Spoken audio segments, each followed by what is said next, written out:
Assalamualaikum warahmatullahi wabarakatuh. Perkenalkan, nama saya Arum Nur Anggraini, Prodi Bisnis Digital. Yang terhormat, Pak Sabo dan Bu Diana selaku dosen pengampu dan teman-teman yang saya banggakan. Pada kali ini, izinkan saya untuk memaparkan hasil pembelajaran salah satu alat untuk mengolah data, yaitu Google Looker Studio.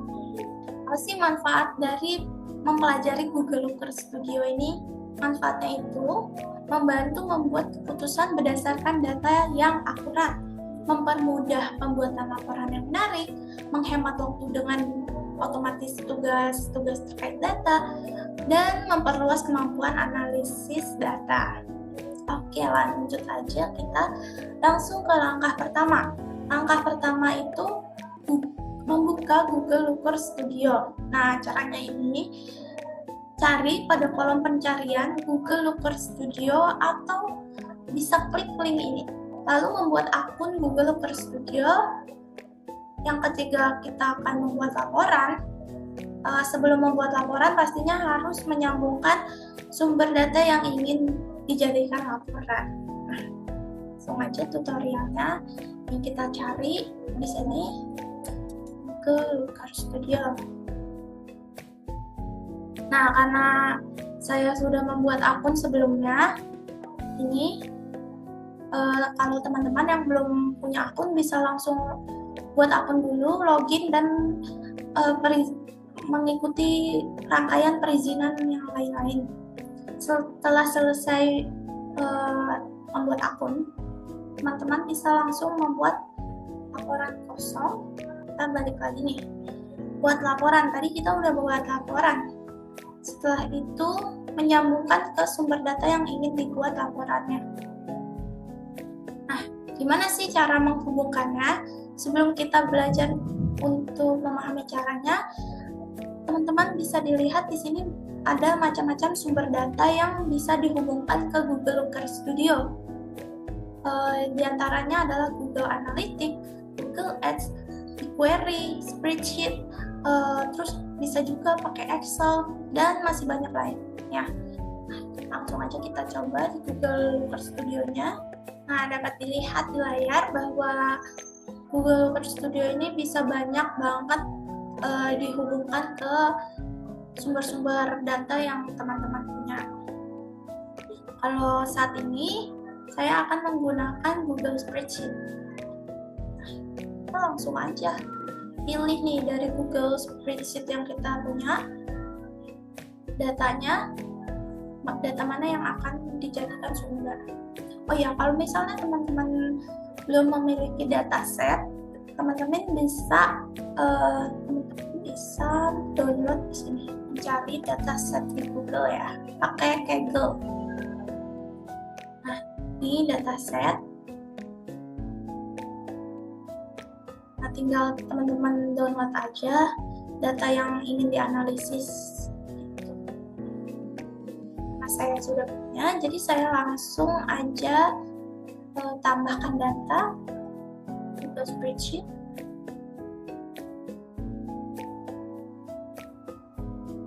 Nah, nanti awalannya akan seperti ini. Tapi saya nggak mau ini. Nah, kita balik dulu ke materi. Tadi sudah menghubungkan sumber data. Habis itu kita akan edit tambah data. Nah, caranya ini untuk mengedit atau menambah data, teman-teman bisa langsung ke sini, tambah data atau aset. Nah, kalau di aset itu akan lebih lengkap. Saya sarankan untuk ke aset. Nah, ini di aset. Ini bisa teman-teman langsung nambah data. Misalnya masih pakai Google Spreadsheet. Ini dan sumber datanya. Nih, di sini udah bertambah sumber datanya, itu Warmindo Suka-Suka sama salinan dari Warmindo. Dua sumber yang berbeda. Ternyata teman-teman mau menghapus nih atau mengedit data. Ternyata salinan Warmindo ini nggak perlu nih. Teman-teman bisa hapus di sini.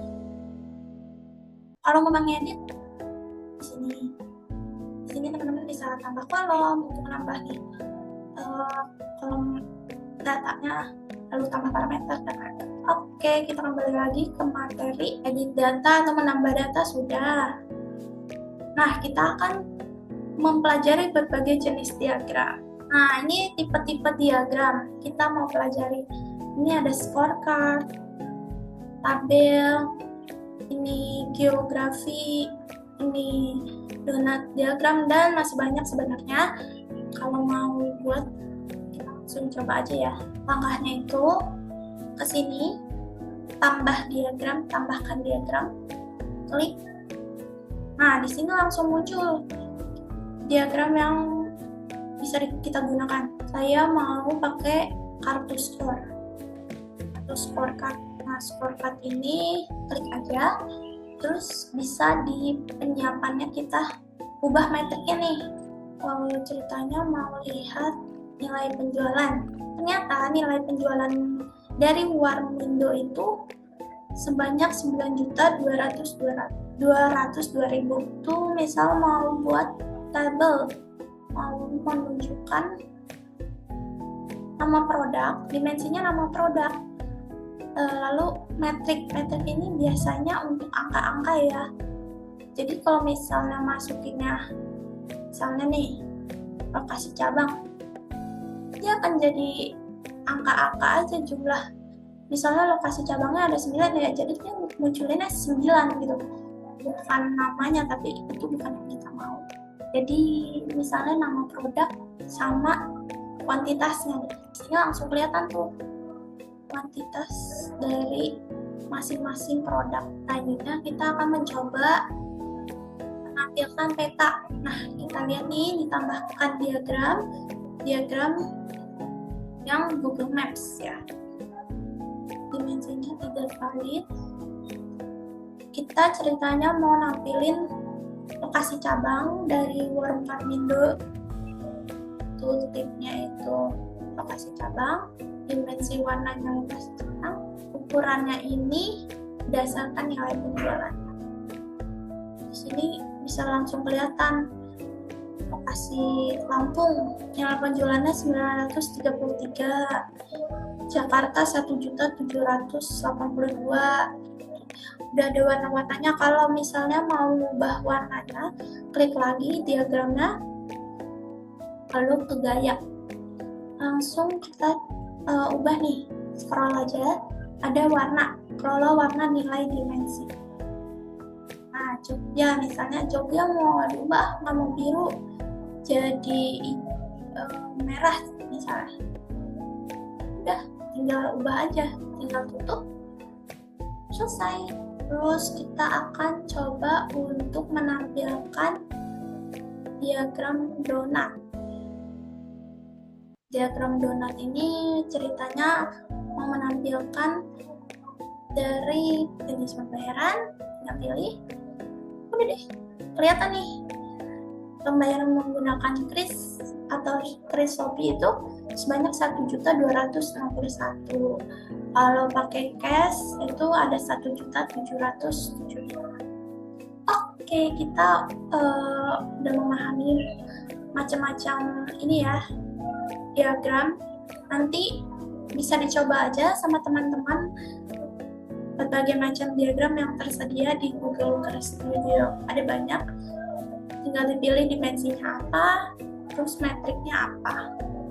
Kita sudah memahami berbagai jenis diagram ya. Selanjutnya, berbagai tipe penyortiran data atau kontrol data. Yang pertama ini menentukan rentang waktu laporan. Setelah kita bikin, ceritanya kita mau menampilkan dari hasil diagram ini berdasarkan waktunya. Nih, misalnya, ini di sini udah ada ya.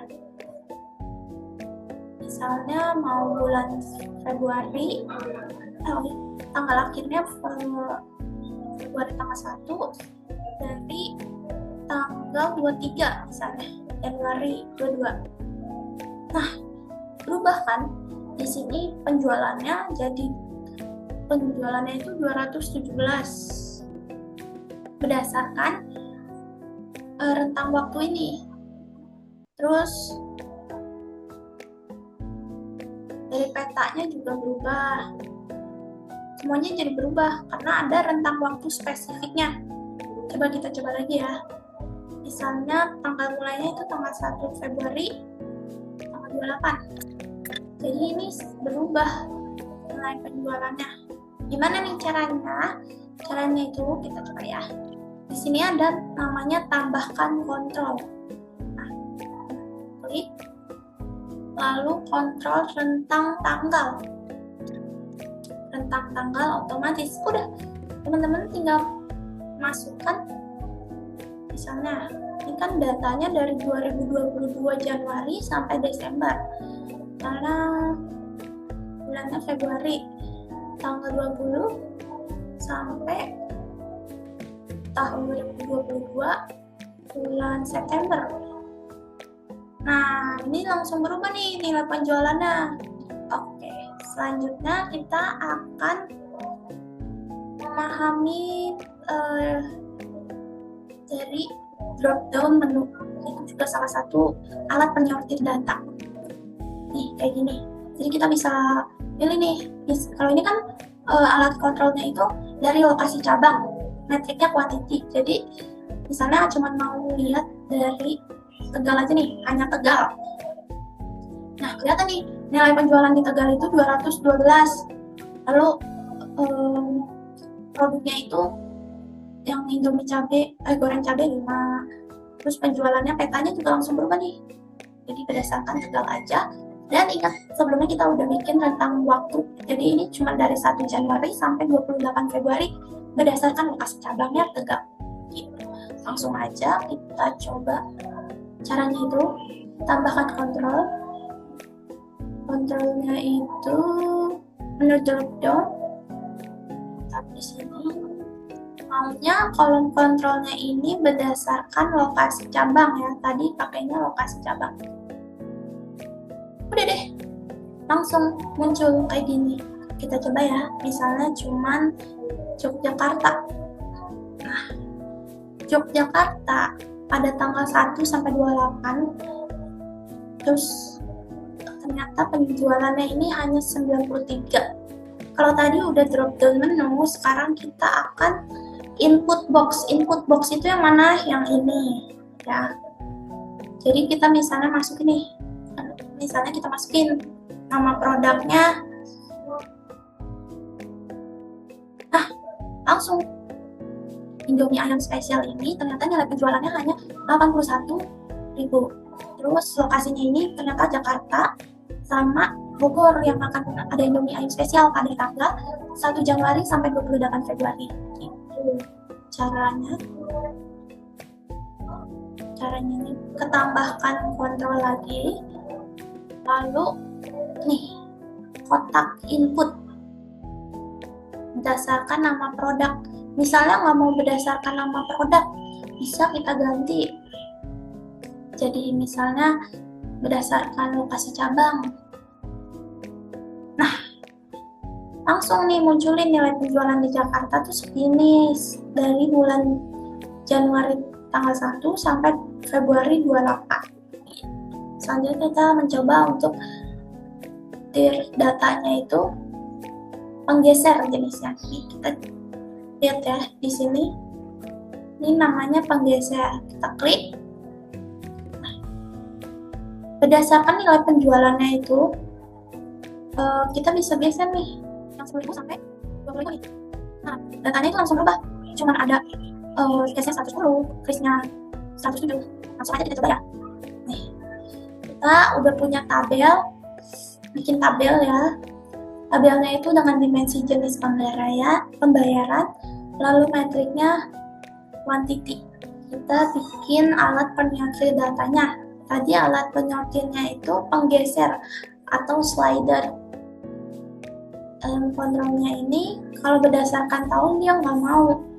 Kita kan tadi mau lihat jenis pembayaran sama quantity.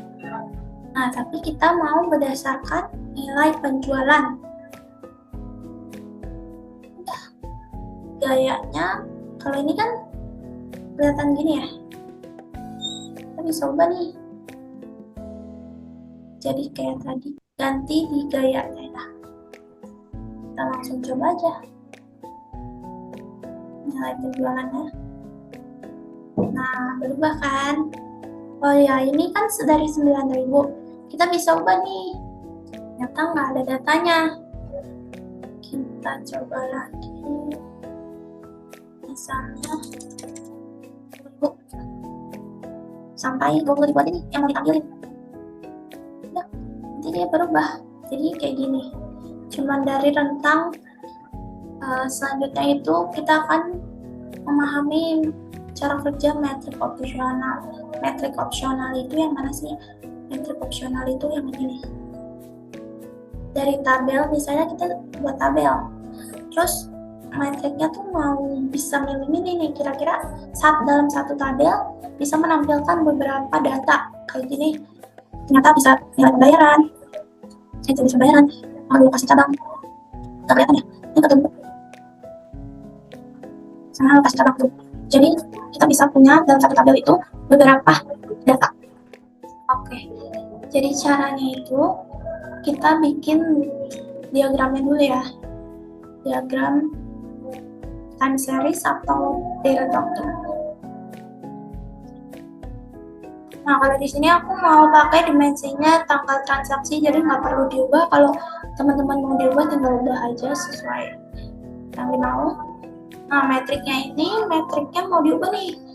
Jadi jenis jenis pembayaran misalnya.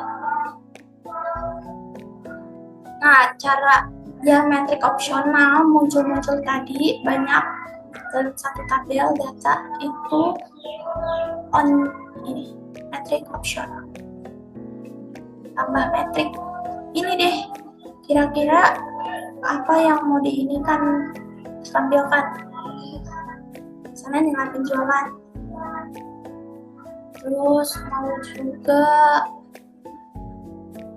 kasih cabang. Oke, kita lihat ya. Nah, di sini udah muncul nih, ada opsional, metrik opsionalnya. Penjualan, kita bisa lihat tuh. Atau lokasi cabang.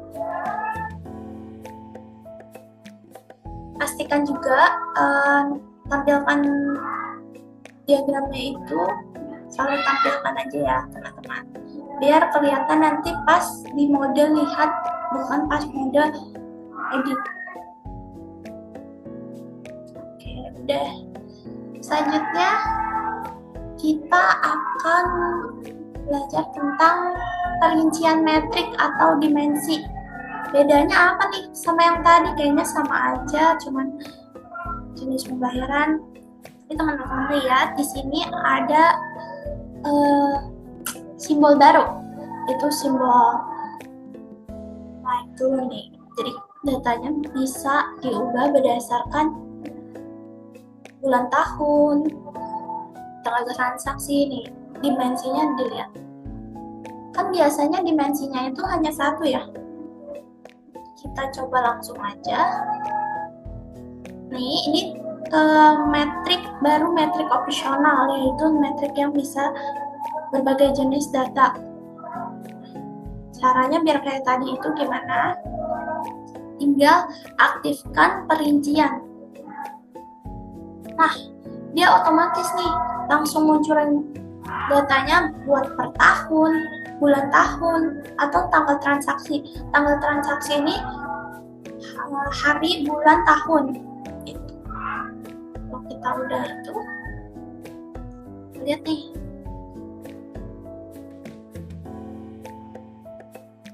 Bisa langsung, ini per bulan. Sini tahun ke tahun. Nah, tahun ke tahun ini kenapa kayak gini? Karena datanya itu cuma punya satu tahun, yaitu bulan 2022. Kalau nanti teman-teman punya datanya banyak, akan membuat grafik. Itu caranya. Oke, kita lanjut. Selanjutnya ini lintas filter misalnya. Nih kan di sini misalnya teman-teman udah punya grafik time series, terus tabel, punya diagram donat. Tapi teman-teman nih mau biar mereka jadi langsung terhubung gitu. Misalnya diklik ini. Nah, data yang ada di grafik ini munculinnya cuma berdasarkan disertakan. Nah, atau misalnya yang ini 9.000. Nah, ininya bulan Mei 36.000, langsung berubah kan berdasarkan yang dipilih. Oke, kita langsung coba aja biar bisa saling terhubung antara diagram dengan diagram. Nah, ini kan belum terhubung nih, nggak bisa tuh. Kayak tadi diklik. Oh, ininya metriknya ubah dulu ya. Berdasarkan misalnya biar kelihatan jenis pembayaran itu deh.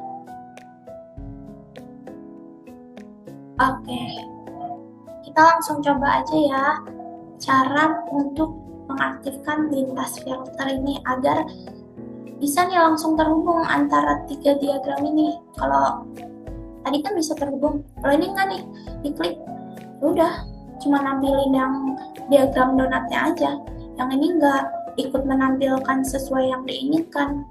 Caranya itu gampang, kita langsung ke lintas filter, di penyiapan klik diagram donat, aktifkan.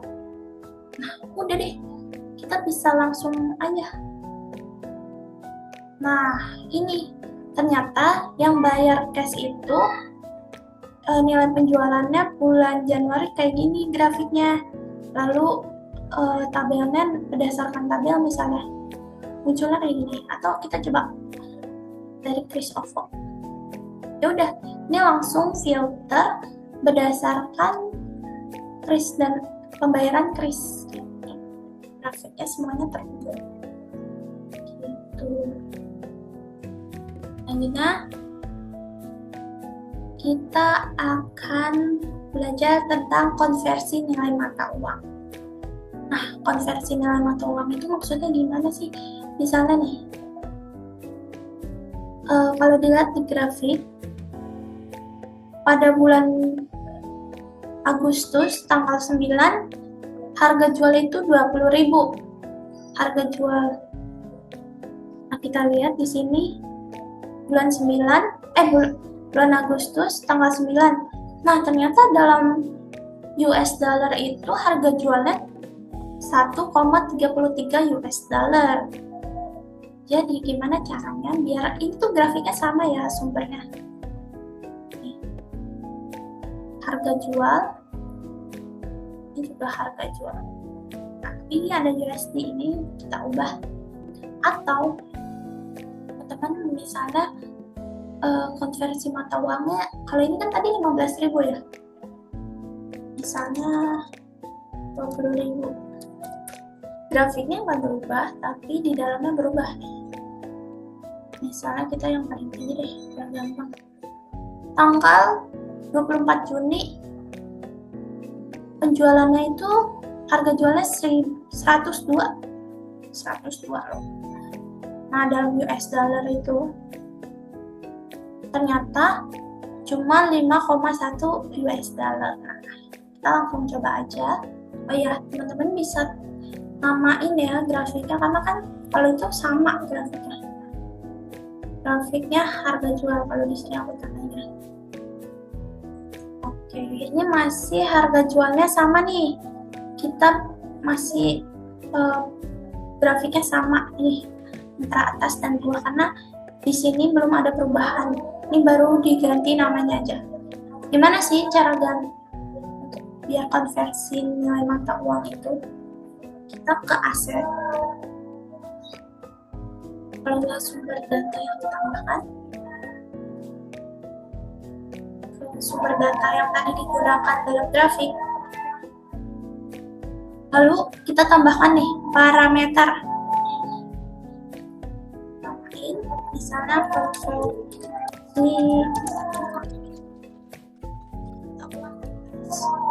kayak gini ya. Nah, Nah ini kalau ID parameternya otomatis, tapi kalau kalian mau ganti juga boleh. Jenis datanya itu angka, bilangan bulat ya. Nanti kita kan mau konversi uang. Misalnya nilainya itu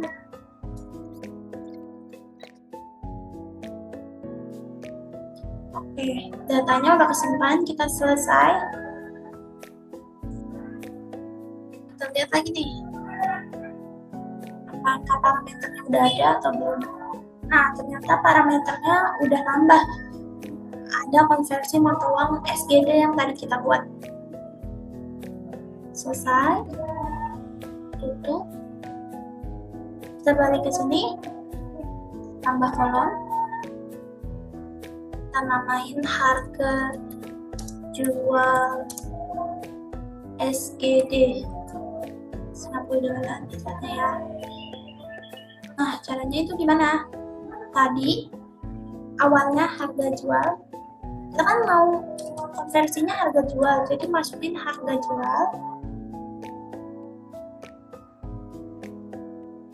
konversi mata uang SGD.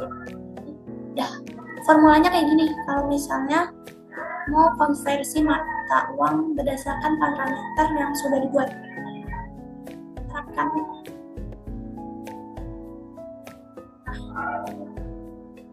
Kita hapus dulu yang USD-nya. Jadilah ini kalau di sini tanggal berapa? 102 nih penjualannya. Ternyata kalau dalam Singapura dolar 0,93. Nah, kalau tadi kan bisa diubah parameternya tuh. Kita tinggal tambah alat kontrolnya. Ini munculinnya kayak gini. Kita mau ganti jadi konversi SGD. Tadi kan 30.000, misalnya konversinya itu cuman itu 50.000 nih. Nah, yang IDR ini nggak berubah kan? Teman-teman ini 30.000. Kalau di $10 0,6. Selanjutnya kita akan membahas tentang filter chart. Filter chart ini jadi kan ini jenis produk. Jenis produknya dalam data ini tuh ada mie kuah, mie goreng. Kuantitasnya dalam tabelnya ada segini-segini. Nah, kita mau lihat nih nilai penjualan. Nilai penjualannya tapi ternyata maunya cuma nilai penjualan mie kuah atau nilai penjualan mie goreng. Kita lihat ya, ini ternyata nilai penjualannya tuh berdasarkan apa? Oh, nilai penjualan ini itu berdasarkan hanya mie kuah. Jadi dari jenis produknya mie kuah, kuantitasnya segini, nilai penjualannya itu 6 juta. Kalau yang bawah ini hanya mie goreng, jadi nilai penjualan mie goreng. Nah, caranya itu kita bikin scorecard kayak biasa di diagram, tambah diagram. Tapi kita tambahkan filter. Kalau ini kan udah ada ya, hanya mie kuah. Kalau kalian belum ada, caranya itu buat filter, namain aja nih misalnya pembayarannya yang OVO aja. Ininya pilihnya bisa disertakan atau kecualikan, tapi saat ini mau pakainya kecualikan. Lalu jenis, berarti jenis pembayaran. Kondisinya sama dengan OVO, karena pengennya pembayarannya yang kelihatan itu OVO doang. Kita simpan filternya. Nah, kita udah punya nih pembayaran OVO. Kita ubah dulu. Oke, jadi nih dapat dilihat dari berdasarkan filter nilai penjualannya itu pembayaran OVO. Jadi dia hanya menampilkan pembayaran OVO. Kita lihat ya, biar kelihatan kuantitinya. Jadi kalau di tabel ini munculinnya semuanya. Kalau di sini dia scorecardnya masih tahu nih, yang berdasarkan OVO ada segini, 7 juta. Selanjutnya kita akan membahas tentang filter halaman. Nah, kalau tadi itu filternya cuman ada di chart per chart aja, kalau ini kita bisa ubah nih filternya. Di chart ini kan masih pembayaran OVO ya, jadi filter hanya mie goreng. Ternyata kalau penjualan mie gorengnya itu 2.637.000. Kenapa yang ini nggak ada? Karena di sini dia punya filter chart sendiri. Nah, filternya ini harus baru dia ngikutin tuh.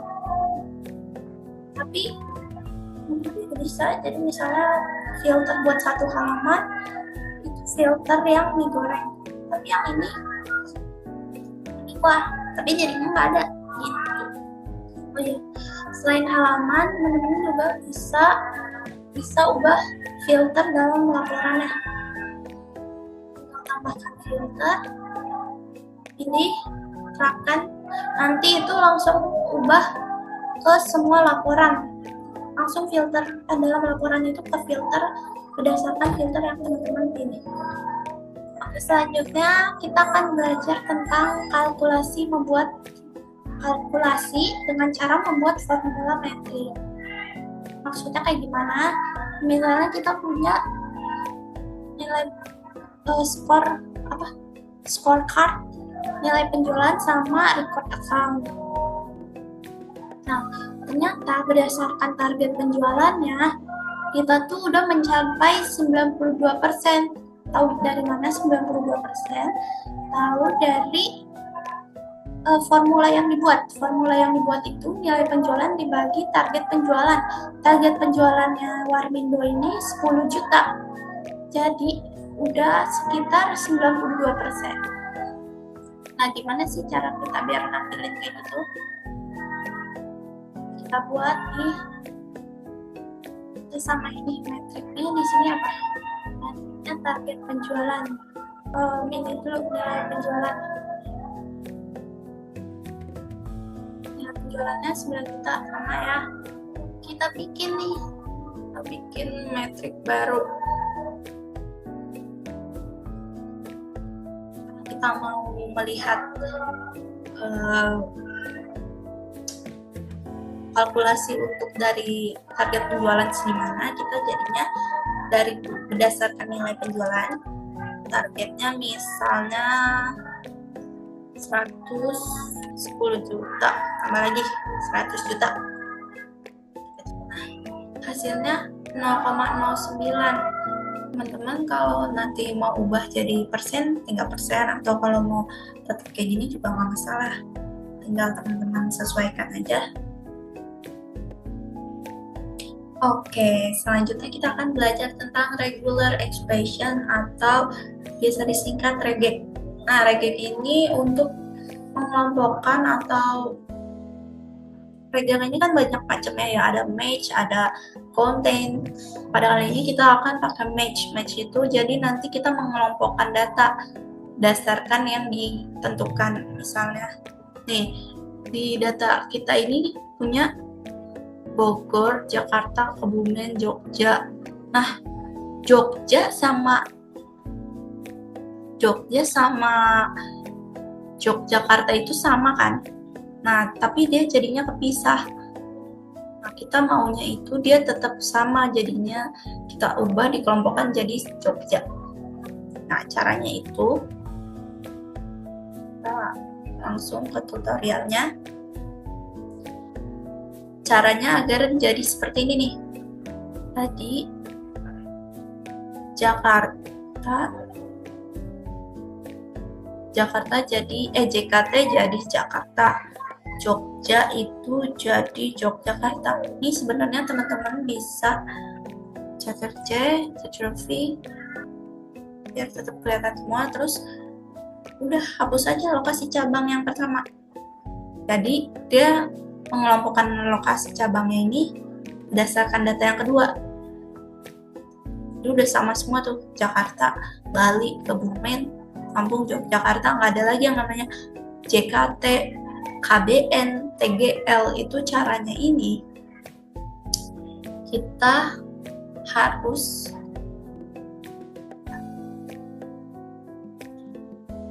kan sebelumnya kita kayak gini ya, dulu yang ini harus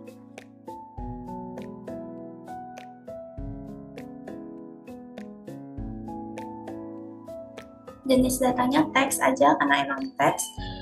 Habis itu formulanya nih bisa dilihat di sini nih, formula untuk kasus ini tuh kita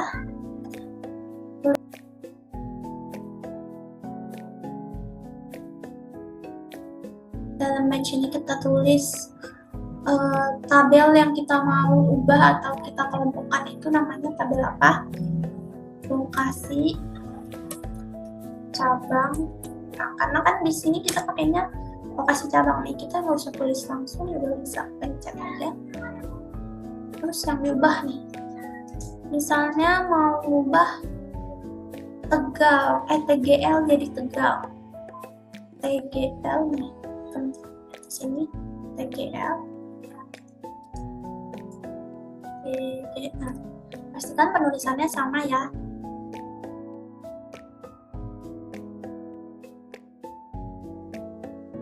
Nah, kalau teman-teman nulisnya kayak gini doang, satu bagian Tegal doang yang dirubah.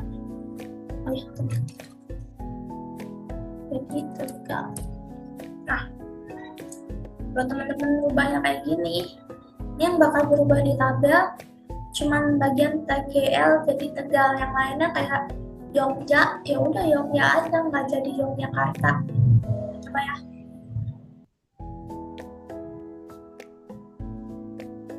Nah, bener kan? Jadi yang berubah itu cuman yang tadi ada di formulanya. Jadi kalau teman-teman mau ubah semuanya, itu harus ditulis semua. Tadi when-nya itu. Nah, when ini tuh berarti kan when untuk match kita lokasi cabang yang tulisannya misalnya inisialnya BDG menjadi Bandung gitu. Selain itu akan ditulis sesuai lokasi cabang. Selain yang kita perintah di sini, kayak tadi kan di sini perintahnya TGL jadi Tegal. Nah, itu selain yang diperintah di situ akan tetap sesuai yang ada di lokasi cabang. Makanya kayak Jogja itu nggak berubah jadi Yogyakarta karena dia masih sesuai yang ada di lokasi cabang. Baru selesai. Kalau teman-teman mau nanti di sininya di formula tadi tambah kolom itu ditambahin lagi when bla bla bla bla jadi apa gitu sampai akhirnya n. Nanti baru dia berubah tuh. Misalnya Jogja ya udah jadi Yogyakarta, atau bisa jadi Jogja teman-teman mau mengubah namanya misalnya jadi Kota Pelajar, jadi Kota Pelajar gitu. Oke, kita selanjutnya akan bahas tentang tag and kategori konten. Tag and kategori konten ini kita akan mengkategorikan atau memberikan inisial atau mengelompokkan, mengidentifikasi dari tabel ini. Misalnya tabel nama produk, kita mau nyari nih yang misalnya mana sih yang ada sotonya atau yang ada ayamnya atau yang ada kari ayamnya, itu mana aja, yang lainnya kita nggak mau tahu gitu. Nah, ya. Contohnya kayak ini di sini diidentifikasi lalu dikelompokkan, jadinya kalau Indomie kari ayam ini lainnya, tapi kalau Indomie soto ini ada soto, jadi ini tuh bagian dari soto, yang lainnya itu bukan soto gitu.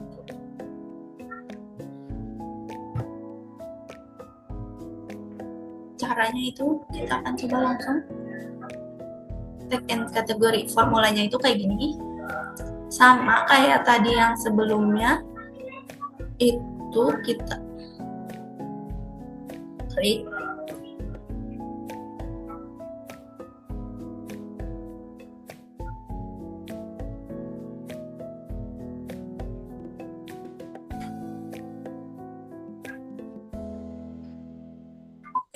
Nah, caranya itu sama kayak sebelumnya, di dimensi. Kalau tadi sebelumnya metrik, kalau ini di dimensi, tambah kolom. Misalnya kolom apa ya, produk, formulanya itu.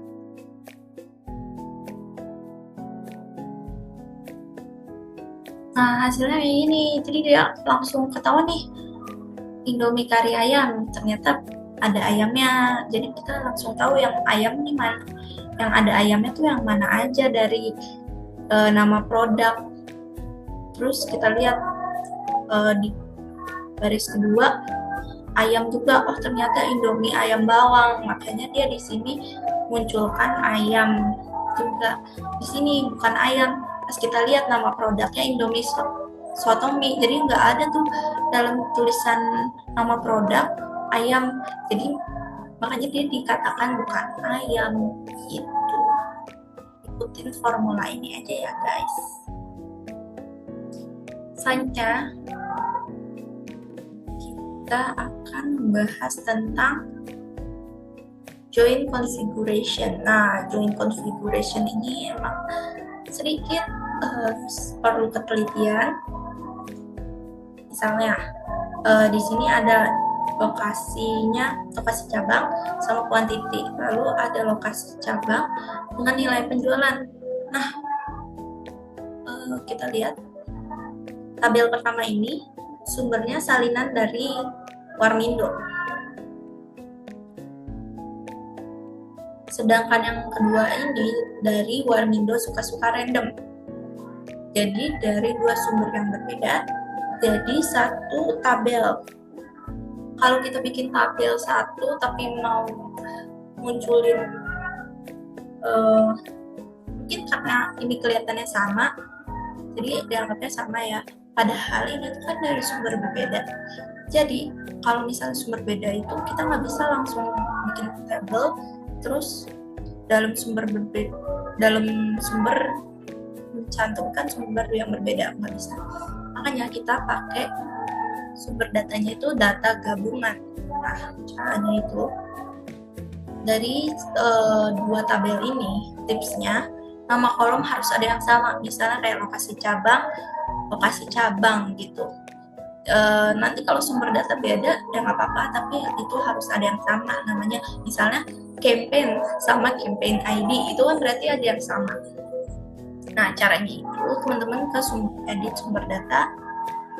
Nah, kayak gini nih nanti. Terus pilih kondisinya seluruh bagian. Nah, di sini udah caranya itu kayak gini. Nah, nanti munculnya akan seperti ini. Selanjutnya kita akan belajar tentang blend data. Menggabungkan dari dua tabel ini jadi satu tabel ini. Caranya itu, nih, misalnya kita udah punya dua tabel, kita mau gabung nih. Tinggal select dua tabel, terus kita klik kanan, scroll. Nah, nih ada gabungkan data. Nah, ini hasilnya dari yang tadi kita gabungkan, yaitu lokasi cabang dan kuantiti. Gitu. Kalau mau gabungin data. Udah deh, tutorialnya sampai di sini. Cukup sekian. Ini merupakan contoh laporan penjualan Warmindo suka-suka yang sudah diedit gayanya berdasarkan keinginan yang saya inginkan. Misalnya pakai warna ungu, terus dikasih outline atau garis-garis kayak gini. Jadi laporan ini bisa disesuaikan dengan keinginan teman-teman seperti apa gitu. Baik, sekian tutorial tentang penggunaan Google Car Studio. Mohon maaf apabila ada kesalahan. Wassalamualaikum warahmatullahi wabarakatuh.